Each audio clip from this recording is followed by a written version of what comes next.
तक एक झूठी यहाँ पे अफवाह फैलाई गई थी कि आरोपियों का एनकाउंटर हो गया है, उन्हें मार दिया गया है।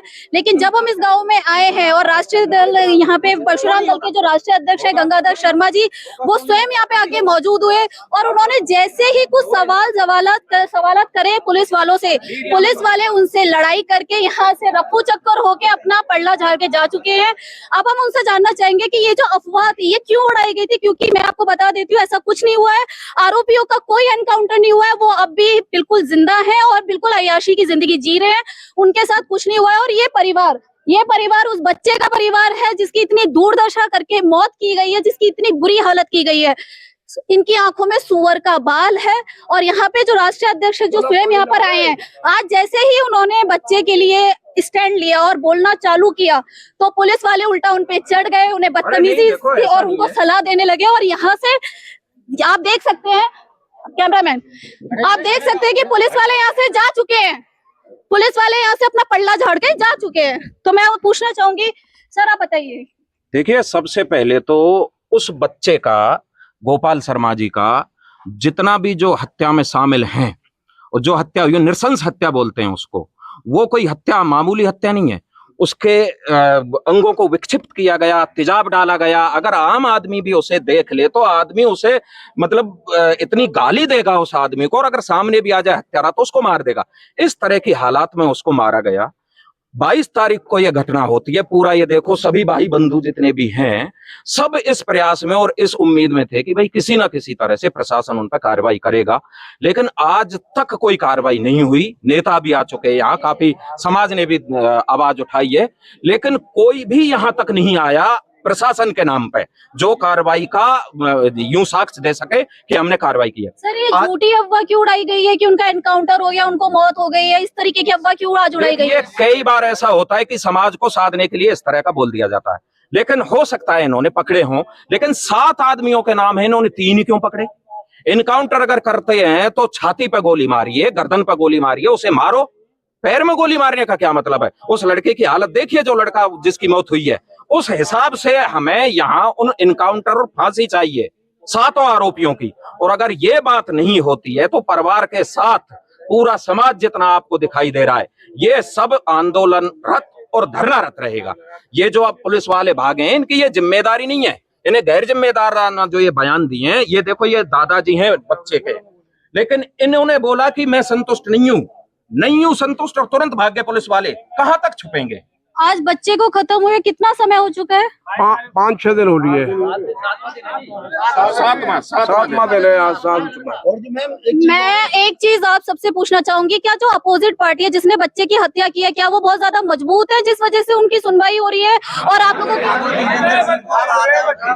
मजबूत है, प्रशासन का उनके साथ है, ऐसा कुछ नहीं है। प्रशासन उनके साथ नहीं होता तो आज हमारी ये दशा नहीं होती। जो हमारे बच्चे के हाथ भी अलग काट दिए गए, पैर भी अलग काट दिए गए, आंख भी फोड़ दी गई, हाथों में कीलों भी गाड़ दी गई। क्या प्रशासन का हाथ नहीं है तो ये किसका हाथ है?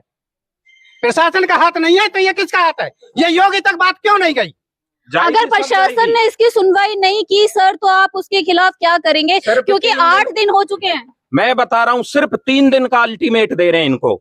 आज इन्होंने जो चाहे अफवाह उड़ाई है, चाहे सच बोला है, हमारा ना किसी सरकार से विरोध है ना किसी प्रशासन से, लेकिन उन हत्यारों की अगर इन्होंने गिरफ्तारी नहीं की तो जहां इनका हेड ऑफिस है गौतम बुद्ध नगर में, वहां हम इस परिवार के साथ आमरण अनशन पर बैठेंगे, और जब तक उनका इनकाउंटर या उनकी गिरफ्तारी नहीं होगी तब तक नहीं उठेंगे। सर 3 दिन का इंतजार आप क्यों करना चाहते हैं?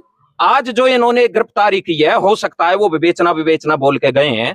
समाज ने भी बोला है कि इनको इतना तो टाइम दे दो, नहीं तो मैं तो यूं ही कह रहा था, इन सब ने ही बोला कि 2 दिन का इनको टाइम और दे दो।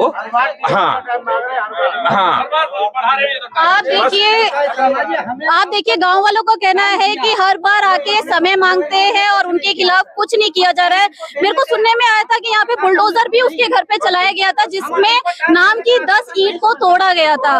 प्रशासन अपोजिट पार्टी के साथ मिला हुआ है, यहाँ पे साफ साफ पता चल रहा है। सुनो, राजनेताओं की बात तो होती है चुनाव लड़ने की, हमें कोई चुनाव नहीं लड़ना है। हम जो आए हैं, हम उस बच्चे की उस हत्या पे जो उसका जो रूप बिगड़ा हुआ था, जो उस मासूम का जो ये दरिंदगी की है, उन हत्यारों को फांसी पर चढ़ाने या इनकाउंटर कराने के लिए यहाँ आया है। जितना भी ये भाई आए हैं, इसलिए आप संतुष्ट रहिए, बिल्कुल घबराइए मत। पुलिस चाहे कितनी भी भाग जाए, पुलिस को नहीं भागने देंगे, हम पुलिस के पीछे चलेंगे, इनके वहां जाके बैठेंगे। आज ये हमारे यहां से भाग रहे हैं, हम इनके दरवाजे पे जाके बैठेंगे, तब तो सुनेंगे। इसलिए आप बिल्कुल निश्चिंत रहिए, यहां आके उनको न्याय मिलेगा। जो हमारे गोपाल भैया हैं, जो शर्मा है, जो बेचारे मासूम है, भैया क्या मासूम है, आप बिल्कुल निश्चिंत रहिए। इनको 2 दिन का वक्त और देते हैं। शर्मा जी, ये पॉइंट गलत है। आप बताइए, जैसे आप मैं तो ये कर रहा हूँ, कल का आज तक जब 6 दिन हुए या 5 दिन हुए या सप्ताह हुआ, जब अब तक हमको कोई संतुष्टि हमारे दिल में नहीं उपस्थित हुई, तो अब आगे के लिए हमारे दिल में कोई उपस्थिति जागृत नहीं। बात ठीक है, जैसे आपकी इच्छा। हम तो यूँ कह रहे हैं, सुबह से कहते हैं जब कोई बीच में बोलता है तो उसको पुलिस दाबती बोल रहे हैं। नहीं आप नहीं दबाएंगे, खुद चले जाएंगे। आपके सामने की बात ऐसे खुद भागे ना। अध्यक्ष जी, लड़ाई उस लेवल पे होनी चाहिए। पहले तो धरना प्रदर्शन करो, अगर धरना प्रदर्शन से बात नहीं होती है माता जी, वही होगा तो एक स्वाभिमान यात्रा निकाली जा, पूरे भारत में संदेश दिया जाएगा कि भाई ब्राह्मणों के साथ इस तरीके से नाइंसाफी होती है, उनकी कोई सुनवाई नहीं होती है, चाहे अंग भंग करके मार दिए जाए या किसी और भी तरीके से प्रताड़ित किया जाए, ब्राह्मणों को इंसाफ नहीं मिलेगा। इसलिए ये जो मैसेज है हमें सभी प्रदेशवासियों के दिमाग में देने हैं। इसके लिए एक चीज मैं आपसे जानना चाहूंगी, आप बता दीजिए। आप थोड़े से जो एक चीज हमें आपसे जानना है कि आखिर इस मौत की वजह क्या है? एक मासूम के बच्चे की जान लेकर क्या मिला, आखिर इसकी वजह क्या है, क्यों इसको मारा गया है? क्या अपोजिट पार्टी से आपकी कोई रंजिश थी, फैमिली की, या क्या वजह थी? नहीं, परिवार की आपस में कोई भी रंजिश नहीं है। और क्या ब्राह्मण होने का उसने ये मतलब वो चुकाया है कि वो ब्राह्मण का बच्चा है इसलिए उसे मार दिया गया? क्या मैं इसकी वजह जानना चाहती हूँ। यही कारण है, ब्राह्मण होने की वजह से ही ये सब कुछ हुआ। जितने अत्याचार होते हैं ब्राह्मण पे होते हैं, दूसरे किसी पे नहीं सुनवाई होती नहीं है, क्योंकि हमारी कोई सुनता नहीं, हमारा कोई नेता नहीं, हमारी कोई मतलब पार्टी कोई रंजिश नहीं थी, परिवार कोई कुछ नहीं था। परिवार से कोई रंजिश नहीं थी कि हमारी कोई किसी से लड़ाई कभी नहीं रही। हमारा जो बच्चा का उठाया है और अपहरण करके मार दिया इन्होंने, इनकी। आप देख रहे हैं आए दिन ब्राह्मणों के साथ हर जगह जगह पे इतना अत्याचार हो रहा है, लेकिन उस अत्याचार के बाद आज ये 12 साल के बच्चे के साथ जो अत्याचार हुआ है, ये तो कहते हैं कि पानी नाक से ऊपर जा चुका है। और योगी और मोदी बैठ के तमाशा क्यों देख रहे हैं, हमें नहीं समझ में आ रहा है कि क्यों अभी तक उनके कानों तक ये बात नहीं गई है और क्यों वो ब्राह्मणों के लिए आवाज नहीं उठा रहे हैं।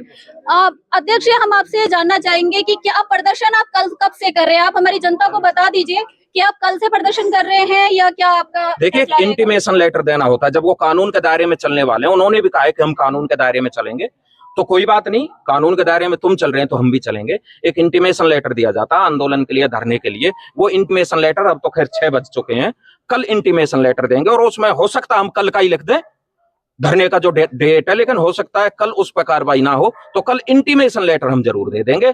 और कल से ही मतलब आप लोग परसों धरना दे रहे हैं, परसों पूरा गांव तैयार है अपने बच्चे के लिए लड़ने के लिए, पूरा गांव? बिल्कुल सही है जी, बस परसों से हम ये कार्रवाई, कल हम इंटीमेशन लेटर दे देते हैं। चलिए, बहुत बहुत शुक्रिया। आप आ जाओ।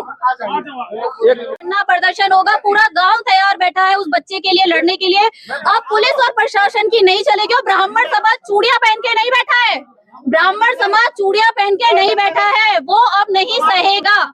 इसलिए अब यहाँ पे ब्राह्मण अपने लिए खुद लड़ाई लड़ेगा। मैं बार बार अपनी हर वीडियो में बोलती हूँ कि जिस दिन ब्राह्मण ने हथियार उठा लिया उस दिन कोई नहीं रोक पाएगा। ये वो दिन आ चुका है कि अब ब्राह्मण अपने लिए हथियार खुद उठाएगा और प्रशासन अपने हाथों में चूड़ियां पहन ले।